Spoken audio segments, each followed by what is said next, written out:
Hi friends, आज हम करेंगे कुछ क्वेश्चंस एम्पिरिकल फॉर्मूला पे।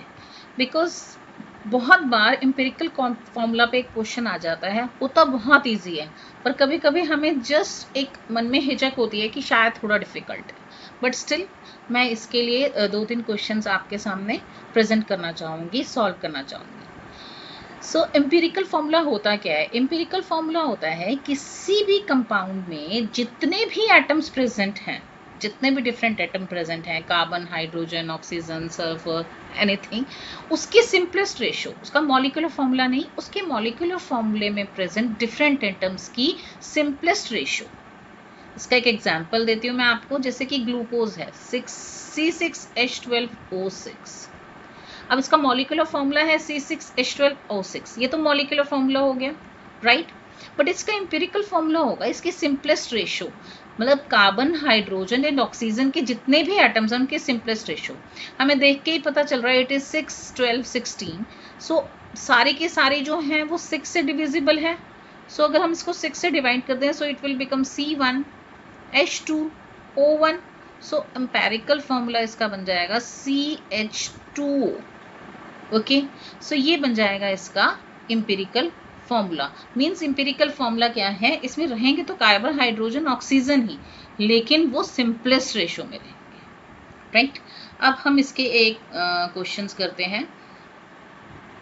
फर्स्ट क्वेश्चन क्या है? A compound contains 88.79% of oxygen element and 11.19% of hydrogen element. Now compute the empirical formula of this compound. देखो question में मैं दिया क्या हुआ है, ऑक्सीजन की परसेंटेज दी हुई है और हाइड्रोजन की परसेंटेज दी हुई है, निकालना एम्पिरिकल फॉर्मूला है। बहुत इजी है ये, इसके लिए हमें 3 स्टेप्स फॉलो करने हैं। सबसे पहले हमने क्या लिखना है कि ऑक्सीजन की मैं वर्किंग दिखाते हुए आपके साथ सामने करूंगी, आप इसको सिंपल फॉर्म में भी कर सकते हो। Percentage of oxygen is 88.79%. This is given. Now we have to write molar mass of oxygen. मैंने अपने पुराने वीडियो में आपको बताया था कि मोलर मास क्या है। ऑक्सीजन का जो एटॉमिक मास है वो है 16 AMU। सो इसका मोलर मास बन जाएगा 16 grams, right. So molar mass of oxygen है 16 ग्राम्स। आप वो वीडियो देख सकते हैं अगर इसमें आपको कोई कंफ्यूजन है तो। ओके, नाउ इसके बाद हमने कहा था इसमें स्टेप्स कंप्लीट करने हैं हमने। सबसे पहले हमने परसेंटेज लिख ली, हमें क्या दी हुई है। ओके, अब हमने दे दिया कि मोलर मास क्या है, इसका 16 है। अब हमने क्या निकालना है, इसका परसेंटेज ऑफ ऑक्सीजन इन मास, कि कंपाउंड में मास में इसका कितना परसेंटेज है। वो हम कैसे निकालेंगे, जो परसेंटेज हमें दी हुई है divided by its molar mass, it will come out to be 5.549। अब इसको बाद में कैलकुलेशन कर सकते हैं, अभी मैंने टाइम बचाने के लिए लिखा हुआ है। अब हमने ऑक्सीजन के लिए ये निकाल लिया कि परसेंटेज ऑफ ऑक्सीजन इन मास क्या है। अब हमने सेम स्टेप्स फॉलो करके हाइड्रोजन के लिए निकालना है। सो क्या होगा, percentage of hydrogen is 11.19। Okay, ये गिवन है हमें क्वेश्चन में। Now molar mass of hydrogen is 1। यहाँ ध्यान देने वाली बात यह है कि कुछ जगह पे मैंने देखा है कि 1.008 दिया हुआ है इसका। आप इसमें कंफ्यूज मत होइएगा। जितने भी एम्पिरिकल फॉर्मूला के क्वेश्चंस होते हैं उसमें कुछ ना कुछ अप्रोक्सीमेशंस जरूर होते हैं आंसर निकालने के लिए, लेकिन यहाँ अगर मैं ये अप्रोक्सीमेशन नहीं करूँगी तो मेरे लिए कैलकुलेशंस भी डिफिकल्ट हो जाएंगी। सो यहाँ मैं प्रेफर करती हूँ कि हाइड्रोजन का मोलर मास मैं 1 ही लूँ। उसके बाद थर्ड स्टेप है हमारा percentage of atom in mass, same लूंगी मैं, परसेंटेज ऑफ हाइड्रोजन इन मास, दोनों को डिवाइड करेंगे। So it is very easy, 11.19।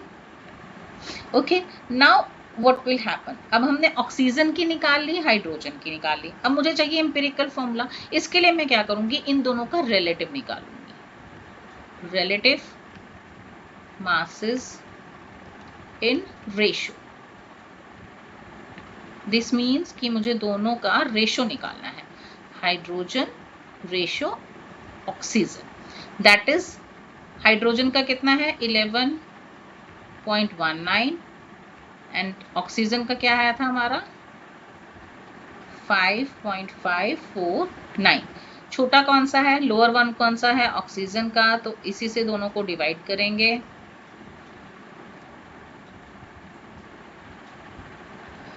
So this will come out to be 2.01 ratio 1. So it is, जब हम approximation में जाएंगे तो it will become 2:1. It is very clear that our empirical formula should be H2O. So this is the answer. Okay, same step follow करके हमें next question भी निकालना है। ये क्या कह रहा है, an organic compound contains carbon, hydrogen and oxygen. 3 elements हैं। अब इट्स एलिमेंटल एनालिसिस बिकेम सी की दी हुई है, हाइड्रोजन की दी हुई है, ऑक्सीजन की नहीं दी हुई। तो empirical formula of the compound would be, empirical formula निकालना है, सेम स्टेप्स फॉलो करेंगे। So percentage of carbon is 38.71, molar mass क्या है 12, relative नहीं sorry, percentage of carbon in mass, it will be 38.71 divided by 12, it will come out to be 3.225, right? अब carbon की कर ली, अब हाइड्रोजन की। percentage of hydrogen is 9.67% और molar mass इसका 1। Now percentage of hydrogen in mass, मैंने आपको कहा था ना कि सेम स्टेप्स फॉलो करने हैं हमने। It will come out to be 9.67। Now we have to calculate percentage of oxygen also, what will it will be. हमें देखो 3 दिए हुए हैं, carbon, hydrogen and oxygen, right? और 2 की परसेंटेज दी हुई है, तो तीसरे के निकालने के लिए क्या करेंगे, 100 में से माइनस कर देंगे दोनों की सम का। बहुत इजी है, क्योंकि percentage, total percentage will always come out to be 100, right? So 100 जाएगा सब्ट्रैक्शन में किसके, इन दोनों की परसेंटेज के, दैट इज 38.71 प्लस 9.67। इस स्टेप में कोई प्रॉब्लम तो नहीं है आपको? आप ये देखो कि आपको तीन एलिमेंट्स थे हमारे पास,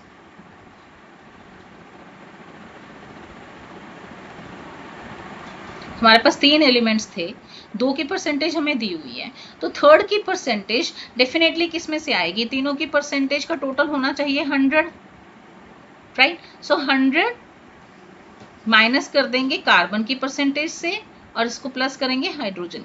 कार्बन और हाइड्रोजन की जो परसेंटेज है उसका जो एडिशन है उसको 100 में से माइनस कर देंगे, राइट? सो ये आएगा 100 minus 48.38, that is equal to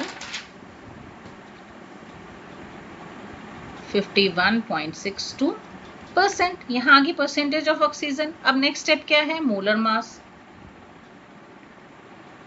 oxygen का क्या होगा 16 और फिर क्या होगा percentage of oxygen by mass, that will be equal to 51.62 divided by 16. So it will come out to be 3.22.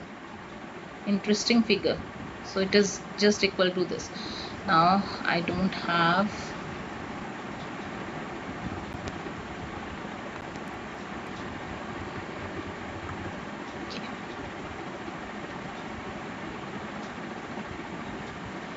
Okay. Now relative mass, अब हमने रिलेटिविटी निकालनी है, ओके, रेशो में। So it will B C ratio H ratio O। So C का क्या आया था हमारे पास, कार्बन का 3.225, रेशो हाइड्रोजन का क्या था 9.67,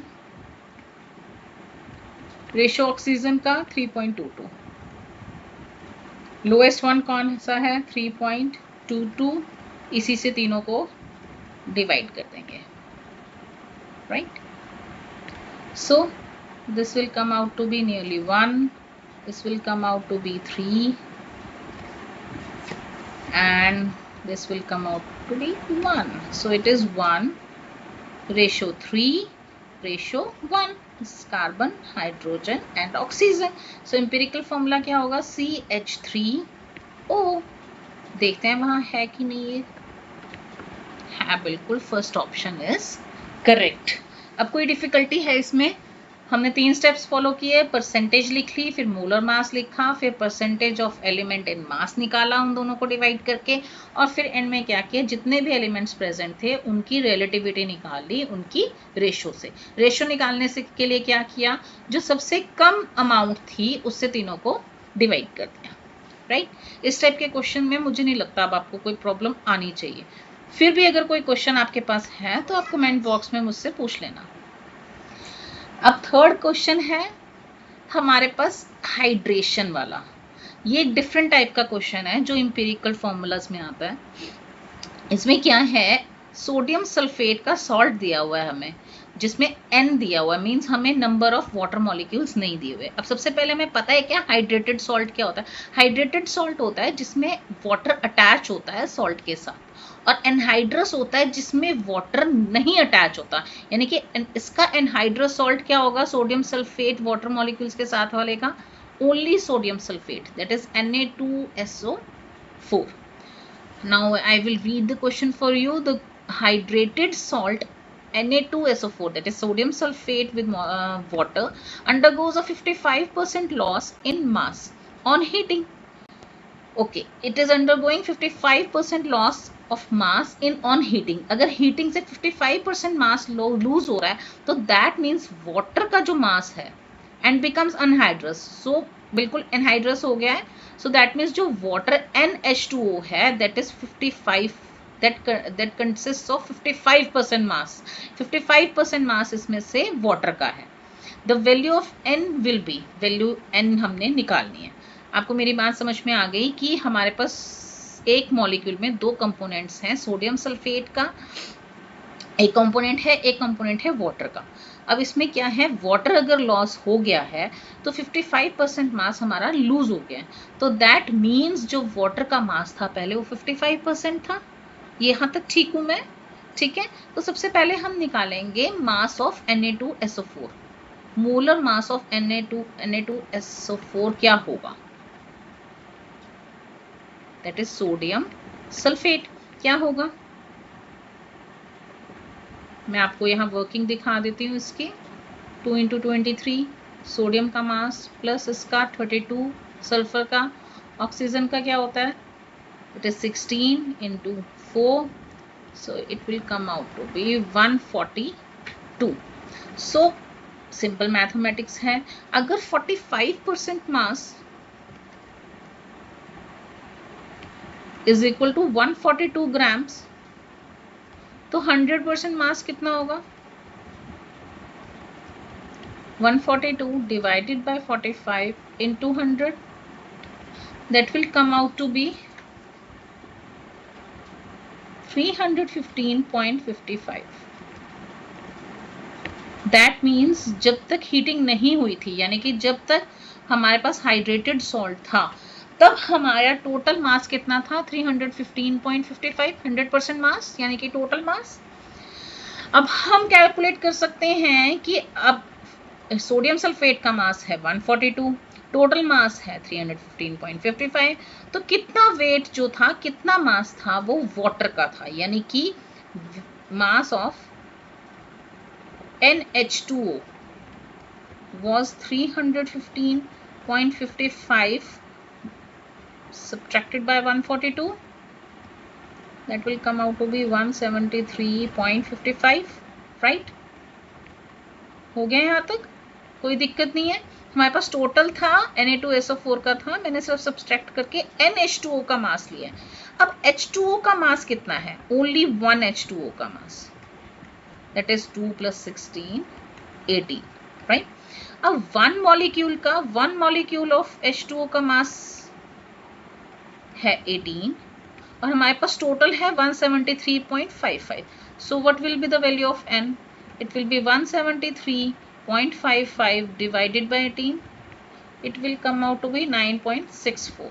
Again we have to go for approximation, which will be equal to 10. I think the 10, yes, 10 is present in the options.